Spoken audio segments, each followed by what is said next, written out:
रामकृष्ण हरी मंडळी. तर हे पहा, आज भाजीला काहीच नव्हतं, त्याच्यामुळं मग मुलं म्हणले आपल्याला आज उंबरवडी बनव. तर उंबरवडी बनवायसाठी काय काय साहित्य घेतलं आहे ते तुम्हाला सांगते. हे पहा, आज जे आपण सारण भरणार आहोत ते उंबरवडीमध्ये, त्यासाठी हे तीळ जे आहेत हावरी ती भाजून घेतलेली आहे, थोडी शेंगदाणे पण भाजून घेतलेले आहेत. आणि त्यामध्ये काय करायचं, हे 2 मिरच्या टाकून मिक्सरमध्ये काढून घ्यायचे, शेंगदाणे आणि हावरी. आणि नंतर हे जो मसाला आहे मी थोडा कांदा भाजून घेतलेला आहे, थोडं खोबरं पण भाजून घेतलेलं आहे. आणि आमटीसाठी आपल्याकडे जर घरी फुटाणे वगैरे काही नसतील तर असं हे थोडं बाजरीचं पीठ पण भाजून घ्यायचं आणि थोडा लसूण. आता हे मी आधी हे सारण जे भरणार आहे ते सारण मी मिक्सरमध्ये काढून घेणार आहे हावरी, ते म्हणजे ती वेगळीकडं आपल्याला ठेवून देता येईल. आणि त्याच्यात ही 2 मिरच्या आणि थोडा लसूण घालायचा, म्हणजे चव चांगली येते. असं मिक्सरमध्ये बारीक करून घेतलं तर चांगली चव येते. हे जे सारण आहे ते आता मी हावरी आणि शेंगदाणे, थोडा लसूण आणि त्या 2 मिरच्या असं हे सारण तयार करून घेतलेलं आहे. हे म्हणजे आता आपल्याला उंबरवडीमध्ये भरण्यासाठी हे सारण तयार केलेलं आहे. खूप छान सारण झालेलं आहे. आता हे अशा प्रकारे सारण करून ठेवलेलं आहे. आणि पहा, मी थोडी कोथिंबीरसुद्धा घेतलेली आहे फोडणीसाठी. आता हे खोबरं, लसूण आणि कोथिंबीर, कांदा हे आम्ही मिक्सरमध्ये काढून घेणार आहे. मग हे काढून मग नंतर आपल्याला हे फोडणीसाठी उपयोगी येणार आहे. तर आपल्या घरी फुटाणे वगैरे नसतील तर आपण सोप्या पद्धतीने अशा प्रकारे बाजरीचं पीठ पण भाजून घेऊ शकता. मस्त त्याने टेस्ट आहे, ती चवीला खूप छान होतं. साध्या पद्धतीने चांगली भाजी होती. ही मी फोडणीचं साहित्य काढून घेणार आहे. हे खोबरं, कांदा वगैरे काढून घेते. तर आपली चुलीवर उंबरवडी बनायची चाललेलं आहे ना, त्याच्यामुळे मी आता चुलीवर ठेवलेली कढई, त्यामध्ये आता तेल टाकून घेऊ.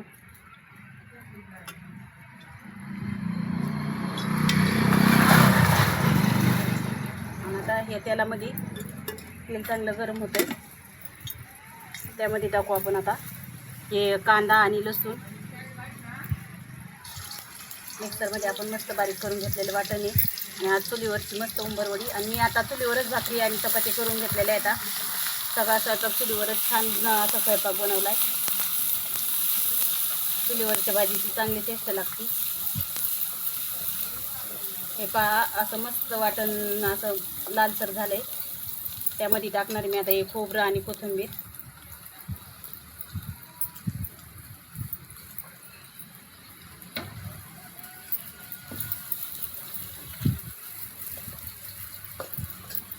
हे पण असं मस्त लाल असं सोनेरी रंगापर्यंत तळून घ्यायचं.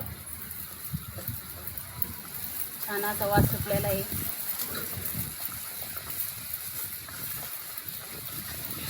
त्याला असं हलवत राहायचं, म्हणजे खाली चिकट नाही, ते लागत नाही.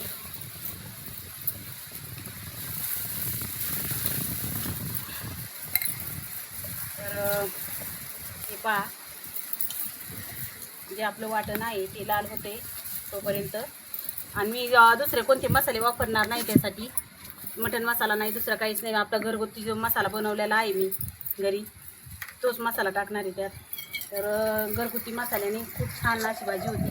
दुसरे मसाले वापरण्यापेक्षा आपले घरचेच मसाले वापरायचे. मी घरीच बनवलेला मसाला वापरणार आहे.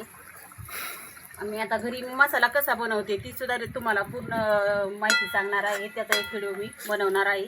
मग तुम्हाला पण तसा मसाला आवडला तर बनवून पहा. तशा पद्धतीने मी मसाला बनवणार आहे. तर छान असं ते सोनेरी रंगापर्यंत भाजलेलं आहे. म्हणजे पहा, मी आपला हे पूर्ण घरगुती मसाला आहे तो त्यात टाकणार आहे.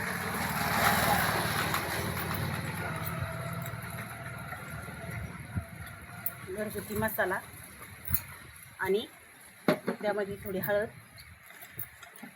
मीठ,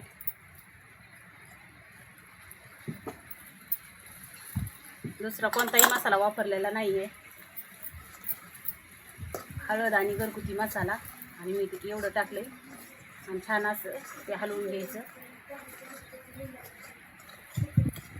आणि जे आपण थोडं मिळून येण्यासाठी आपल्याकडं फुटाणे नव्हते किंवा दुसरं काही नव्हतं, त्याच्यामुळं मी त्यामध्ये थोडं बाजरीचं पीठ भाजून घेतलं होतं. आणि ते आता मी बाजरीचं पीठ टाकणार आहे त्यांनी. आणि चांगली घट्ट भाजी होती. खूप छान भाजी अशी होणार आहे. वास तर खूपच छान सुटलेला आहे.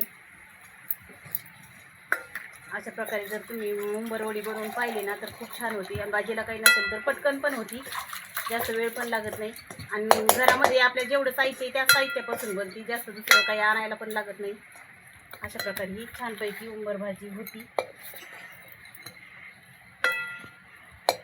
त्यामध्ये आता घाला पाणी आणि मग पाणी घालून घेतलं की चांगली त्याला उकळी येईपर्यंत असं हलवत ठेवायचं.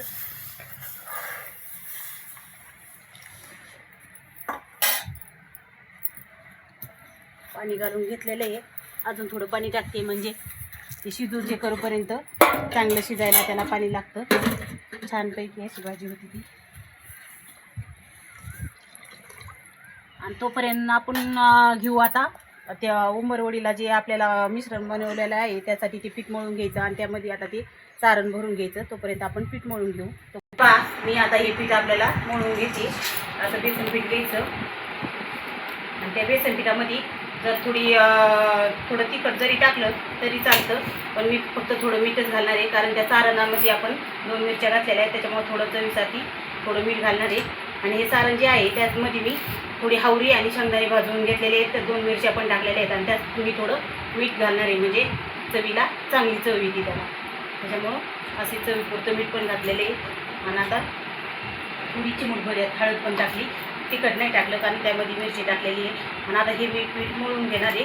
हे पीठ मळून घेऊन आता मी हे सारण त्यामध्ये भरणार आहे.